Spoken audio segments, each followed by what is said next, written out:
President Sir, Dr. Patnagarji, the renowned educationist, my dear Sridhar Kumar Mishra, whom probably you know as a successful executive, I know as a great lover and student of literature. I look upon him as a rare connoisseur of philosophy and literature. Ladies and gentlemen, I understand among you there are many respectable people. I do my namaskar to all of you. And let me make it very clear about the scope of my subject, the mystery that is life. Sometimes a topic can be, sometimes the introductory talks can make you expect too much, either scientifically or economically or from management point of view. Sometimes it has happened. I remember once, just it is coming to my mind, Joka, Indian Institute of Management. Indian Institute of Management, Joka, Calcutta. Once, some endowment, they invited me to talk on. They told me, the director of a telephone that you see, you know, everybody says power corrupts and absolute power corrupts absolute. But can't power be managed properly with a kind of right consciousness? We would like you to speak on this subject. Some endowment was financing it, so the endowment sent me an executive class, first class ticket, return ticket, which I did not need. Anyway, you know, in the executive class there are very few people. And so the three people are there. I am not a good conversationalist at all. Even I am an unwilling speaker too. But however, because only three people are there, so they came closer to me. Who are you? Where are you going? Etc. etc. Then what is your subject? I said, the management of power. Immediately all the three clapped. Oh, I hope all the employees of the electricity department come and attend your talk. Because frequent power cut has destroyed our production and we are so much harassed. It was very difficult for me to explain to them that we could be a great electrical engineer or something like that. And so sometimes you take the subject less than what it is, sometimes you take it more than what it is. I'm afraid today the global perspective that is presented to you before I came here, I came to the program, should not make you expect too much. My scope is limited to the life as we live it, the life of hopes and despair, the life that once in a while, however busy you may remain in your commitments, in your works, in your vision of life, there is hardly a conscious human being who once in a while does not question himself or herself. Is this all to life? Am I doing the right thing? Is life meant for this much and nothing further? These questions, puzzling and bewildering questions, they often come to us. And like any of you, I too have bothered about these questions. Once I remember a friend from Rajasthan, a very dear friend of mine, was an eminent film producer, Taratan Bardati. I was in Bombay in his house. I remember Bardatiya. I do not know how good films were his, but as a man, I saw when I entered his house, the two of his best rooms he allotted to his father and mother. I was so much impressed by that gesture of his very old father, and I entered the father's room and I saw he's holding a book. What is death? I asked him, well, sir, have you understood what is death? And his answer was disarmingly frank. He was in his 90s probably. All my life I have not understood what is life. How can I dare to understand what is death at this stage? In fact, these two things are two sides of the same coin. We cannot dare to understand life without understanding death. And we cannot understand death without understanding life. It was Schopenhauer who said once that all philosophies begin on reflecting on the issue of death. Life bracketed between a date of birth and a date of death. We have no hand on these two things. And we take life for granted. For the greater part of our life, greater part of our living, we take life for granted. Now sometimes, as I was bewildered myself, I was wondering what the meaning of this life.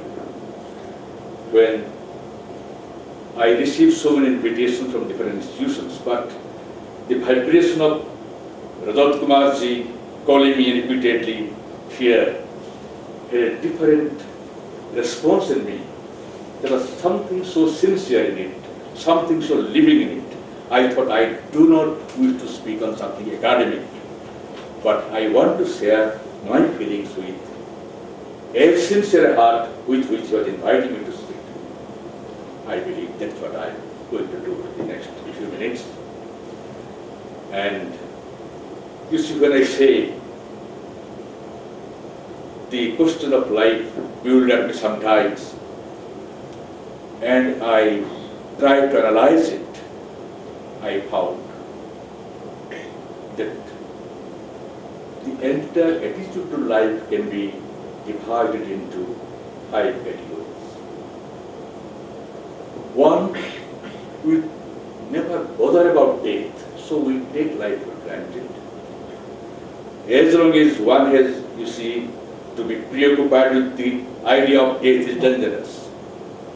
It is not spiritually, nor psychologically, or socially sound. But never to think of death also indicates of a certain kind of stupor, a certain kind of ignorance, a certain kind of lethargy. Very courageously and bravely, we must face both life and death. As I see, for most people, the entire experience of life has been summarized by George Bernard Shaw. We have 2 tragedies in life. We have 2 tragedies in life. One is not to get what we desire. The other is to get what we desire. That means, even when the desire is fulfilled, hero and heroine are united. The comedy, the screen comes down, the film is over on a very happy note, tragedy begins thereafter. There will be misunderstanding, there will be children, there will be quarrels, there will be 2 personality classes. But we believe that it has ended there. So, because the hero has got the heroine and vice versa. So, Bernard Shaw summarizes the experience. One tragedy is not to get what we desire, the other is to get what we desire. Now, as I said, the 5 different attitudes to life. One is, we take life as it is for granted, as if it is never coming to end. The famous Jatka Prashna you will all remember. Certainly you are all well versed that famous episode in Mahabharata. The last question Dharmabhava asked Yudhishthira, what is most surprising in this world? Ahani ahani bhutani gachanti javamandya. Kimatsatyam. Every moment we see people are dying, and yet we behave in a way as though we were immortal. Kimatsatyam. What is most surprising than this? And that is the attitude which is practically taken not only by, you see, from spiritual psychology point of view, the definition of ordinary and extraordinary changes. An illiterate person can be extraordinary and enlightened. A highly educated, socially famous, well-established intellectual may not be enlightened in his consciousness. So, why I remember this, why I am saying this, probably you know the longest serving dictator in 20th century history was General Franco, Spain's dictator Franco. When Franco is dying on his deathbed, very advanced age, and it is known that he is often going into falling into coma, coming back, asking questions, again slipping into coma. So that is the condition when everybody knows the doctors have announced his health bulletin has come out every hour to hour, and it has been announced that any moment the end may come. So his entire council of ministers has gathered in the adjoining room, and Franco suddenly comes out of his coma. And his personal physician and some relatives are around his bed. So he asked his personal physician, I can hear so many people talking in the next room. Who are they? And the physician says, sir, they are the members of the council of your ministers. I see. Why are they here? Franco asked. Then the doctor thinks it is high time I tell him the truth, at least he can devote the last moments of his life to prayer or something. And he says, well, sir, they have come to bid you goodbye. Why? Where are they going? That is probably the last words he spoke. Now, this is symbolic of a category of attitude to many people. I gave Franco's example because it is published. I gave his example because he represents definitely a very famous, illustrious people of the last century. So, the spiritual enlightenment has nothing to do with social status or high position in the society. The second category of people, in the entire history of humanity, we see those who do not believe that life has any greater significance than living, enjoy and die. The entire philosophy is epitomized by Sarvata, Renan Kurtak, Javat Jivat Subham Jivat, Renan Kurtak, and what is that next line?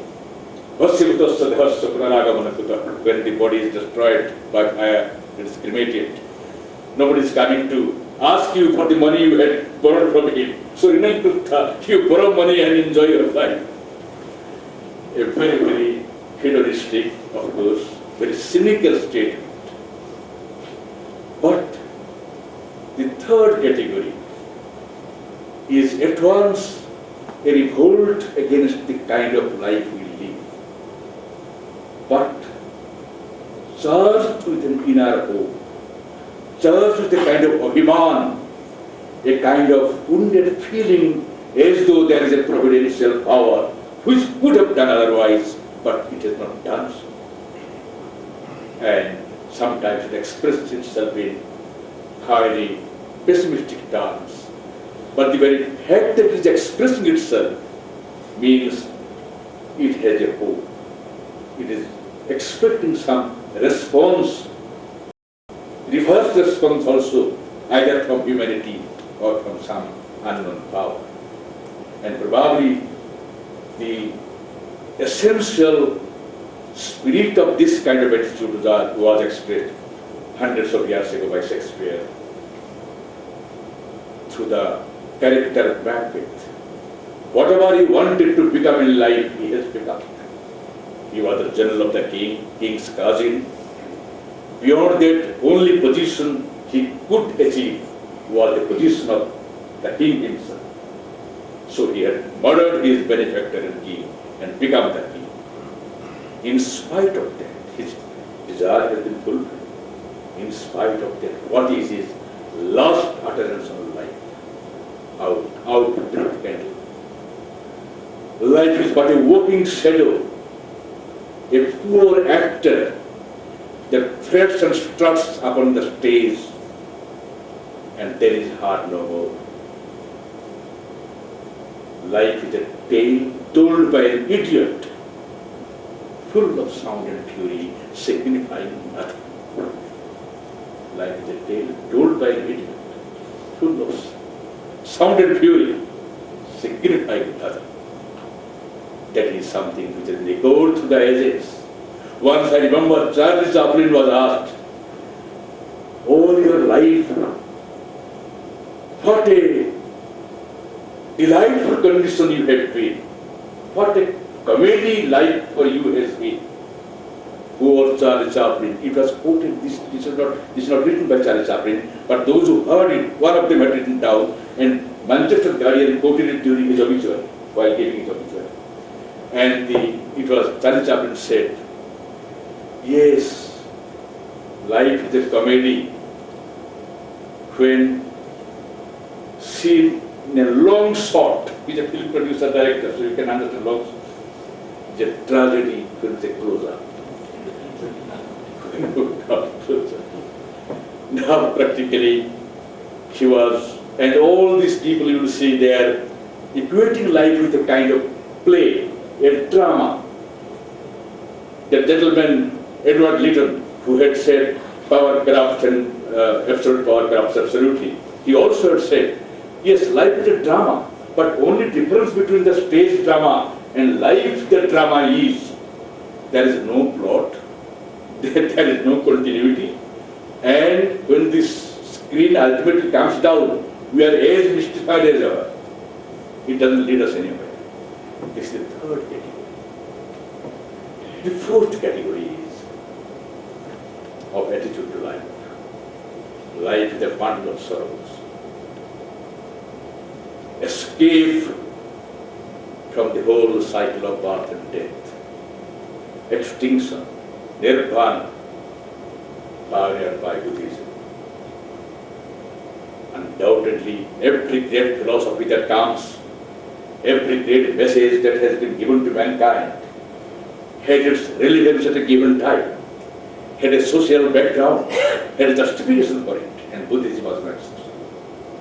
But I remember, I think I've written in my book that My Little India, once I'm returning from Sarnath, from Varanasi to Delhi by train, and in that compartment, a group of European tourists, about 5 or 6 European, they are not English or American, European, who can speak a little bit of English and understand English well. They have an Indian guide provided to them by some agency, government or private, I do not know. And they are asking the guide, the same compartment, they are there and I am alone, the other passenger is myself. So they are asking their guide, a very jolly man, why did Buddhism not survive in India? We don't find Buddhism in India. Oh, the guide speaks very fluently.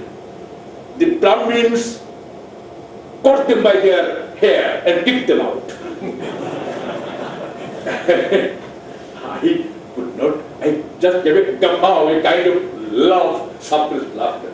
But the leader of the delegation, leader of the European group, she could observe it.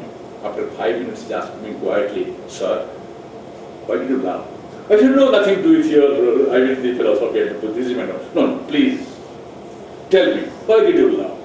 In his broken English, he is really expressing such a genuine interest and question. I could not deny him. I said, look here. I laughed because the Buddhists are clean shaven. They had no hair to be cut by the Brahmins. Kicked out. That's why I laughed. But then why Buddhism disappeared? When I laughed and they laughed, the guide also laughed. He was a jolly man, I must say. He also laughed equally. And then they asked me, but why did Buddhism disappear from India? I said, look here. There was a context in which Buddhism had become a powerful social movement. More than in a spiritual direction, it had a spiritual direction, great spiritual direction, but more than that, it was a social revolt against the orthodoxy, superstitions, the corruptions in the name of Vedic religion that had completely degraded the entire Indian community. It was a social revolt, but after a time, the basic Indian philosophy, the vision, what we call the Vedantic vision, it reasserted itself because the Buddhist philosophy that life is a pack of suffering, Indian psyche did not accept it. Because Indian psyche believed that we have all emerged out of Ananda. Subconsciously, unconsciously, it is the Ananda sustains us, at least the hope of Ananda, the aspiration for Ananda, some kind of invisible assurance that one day our questions will be answered. That expectation, which also is a part of Ananda, that sustains us. and ultimately pass into another. This philosophy was so strong, so deep-rooted in the entire Indian psyche that life is a pack of sorrows and sufferings and nothing beyond, and extinction is the only answer. It was not acceptable to Indian psyche for a long time. And then, of course, the other great giant from the south came, contesting Buddha, the Sankara, mighty great Sankara, a genius, a prodigy. But sometimes one is surprised because of ultimate, Buddha said that Nirvana is the only way. Nirvana means total extinction. I am no longer there. There is no question of the cycle of birth and death. I go back to the source from which I had come. And my identity is no longer there at all. Of course, Buddha was great compassion, and in his compassion he said, until the last person has received Nirvana, I will depart. He was not aware of the great population explosion I believe at that time. Until the last person got Nirvana. At that time, India's population and today's India's population, when is the last person going to get Nirvana? I don't know. But anyway, Sankara came contesting Buddhism, but at the same time giving the same solution ultimately. And then there is the other fifth solution, liberation, moksha. Nirvana and moksha are often used like synonyms. They are exactly two distinct, they are not exactly like that. Classically speaking, they are two distinct ways of sadhana. Moksha or liberation is that when I do not lose my identity in the infinity, but I am liberated from the bondage to ignorance in the form of desires, and I can still be reborn. According to the scriptures, all the gopis of Krishna's Vrindavan were liberated souls who had come down to enjoy the physical contact in the play of Krishna around themselves. Now, the liberated souls are not extinct souls, but free from the obligation to be born. But whenever they are born, of course, they are born from time to time. The greatest areas, great liberated souls, particularly when an avatar comes, it is believed a number of liberated souls also come just to carry on their work. For example, Sri Krishna Vivekananda. I hope I am not being too long.